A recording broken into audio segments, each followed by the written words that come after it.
everyone, I am again with you with the formal letter as we have seen the informal letter format in our last video. Now we are starting with the formal letter.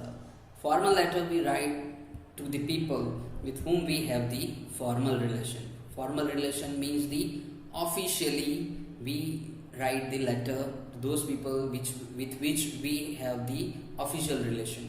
Now official relation we have two.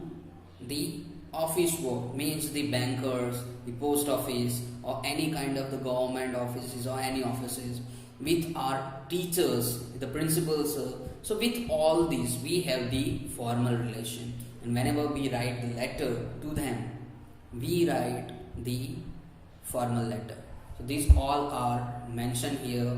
These kind of people are in our formal relation. We write the letter, that is called the formal letter.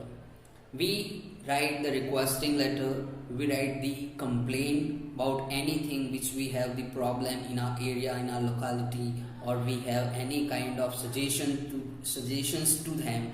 So that kind of letters are the formal letters. Let us see the format and example of the formal letter writing. If we see the format, it is very similar to the informal letter. There is a slight change there. Firstly, we write the sender's address as we do in informal letter. Then we write the date. How to write the date, that we have already seen in informal letter part. Then comes the receiver address. Receiver address means who is going to receive the letter. Now both of those addresses we write on our left hand side. Okay, that is very important. The old format which was there, in which the address of the sender was on left hand side and then the address of receiver was on right hand side. So that format is not followed now. Now we use the letter format in which both the addresses come on our left hand side when we are writing it. Let us come to the next part, that is the salutation. It's better we mention only one. We keep only one, that dear sir or respected sir, any one of them. We don't need to get confused with the other words if we cannot remember them. Then doctor or Mr. or Mrs. or whichever kind of words we want to write, we write in a short form. Then comes the subject.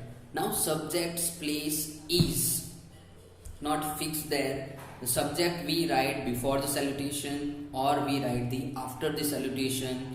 Both are considered, so don't worry about the place of subject. In subject we write only one sentence for what reason we are writing the letter. That is very important there. I observe that many students write the subject in the informal letter also. Please don't do that. Remember, subject comes only in the formal letter writing. After subject comes the body part. Obviously in body part comes 3 paragraphs as we already learned in the informal letter. In a similar way we write 3 paragraphs. First paragraph is the introductory. In first paragraph we mention our introduction and then the problem or the subject there. Don't write more than 3 or 4 sentences in first paragraph. Second paragraph comes with all the details of the subject, and then comes the third paragraph with conclusion. Right? It is better if we write the 2 topics, or we add one more related topic in the second paragraph. One is already given on which we are writing. Add another topic, related topic. That is better. That gives more effect. It makes more innovative your letter writing. Then comes to the end. At the end we sign off with the appropriate closing statement followed by our signature and the complimentary closer, right? So this is it for the formal letter writing. Let us see one example. Here is given, I am reading the instruction here: write a letter to the editor of a daily newspaper complaining about the construction work on your road in the middle of the monsoon season, causing inconveniences to the people of your locality. So this is written to the editor of the newspaper. Look, to the editor, that is also in our formal relation, right? So let us see the letter here. One in example, this address is not given, so we have written our own one here. Then comes the date. In date also, if we see, look, the date, month spelling is written here. It's better if we don't use any comma in writing the address. We are safe there. Then comes the receiver's address. After receiver's address, salutation is given, and then the subject. I'm reading the subject here: construction work in our locality during monsoon season causing difficulties, right? Look, a statement, only single sentence is written. Make sure you are writing one full clause. Don't write just one phrase. No, many I have seen, they write only phrase, letter to complain. So don't write that, right? To mention whole problem in just one sentence. Don't write even more sentences there. In subject, we mention only one sentence. Let us move ahead to the part of the or main part of the letter, that is the body. In first paragraph, I am reading it. Through the medium of your esteemed and respected daily, I wish to inform the municipal authorities of the difficulties the residents of my locality are facing due to the construction and repair work currently happening in our area. Monsoon season has started a few days ago and is compounding our problems. Look, in first paragraph, just problem is mentioned. Then comes to the second paragraph. Let us see it. The repair work has been ongoing for 5 weeks now and is falling way behind schedule. Means it is being late. And now with the current weather conditions, we are having persistent problems of waterlogging and flooding in our area. Now look here.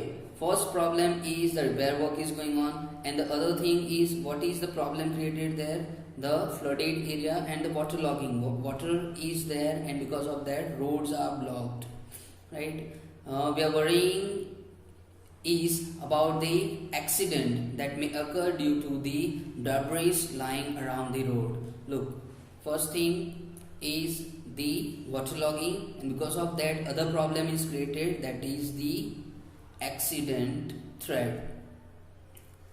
Diseases and due to the waterlogging are another one of our concern. So because of that waterlogging, another problem is disease. Look here, two other problems are mentioned. One is waterlogging, with that the accident threat, and other is the spread of the disease, right? In third paragraph, that is the conclusion.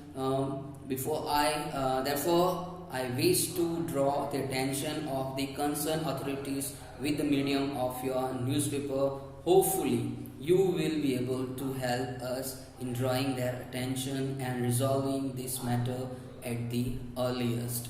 Thanking you, yours sincerely, and then the signature comes there, right? That in the last, that is the complimentary closure. Now see here, in conclusion, again the reminder comes. So in first paragraph, subject comes. In last paragraph, reminder of the topic with the polite tone, right? So that is very important thing in the formal letter writing. To the point, but with the polite tone, right? So this is all for this formal letter. I hope that you have understood it in a better way. After this, let us see to it, to practice it. Definitely, if we learn, we need to practice, we need to check how much we understood. So here two letters I have given here. One is formal, one is informal, which we have learned in our last video, right? So first one is, write a letter to the mayor of your city seeking a solution of the problem of waterlogging in your area. Luckily, the first problem which we have seen in this example letter, waterlogging. Now after that, what problems come, that you have to mention there. Write a letter to your friend inviting him or her to spend a summer vacation at your place in Mumbai. Particularly Mumbai is mentioned. You make sure that when you are writing the address, write the address of Mumbai. I hope all of you have understood it well. You stay at home, be healthy, and always remain happy, and do the practice as well. Thank you.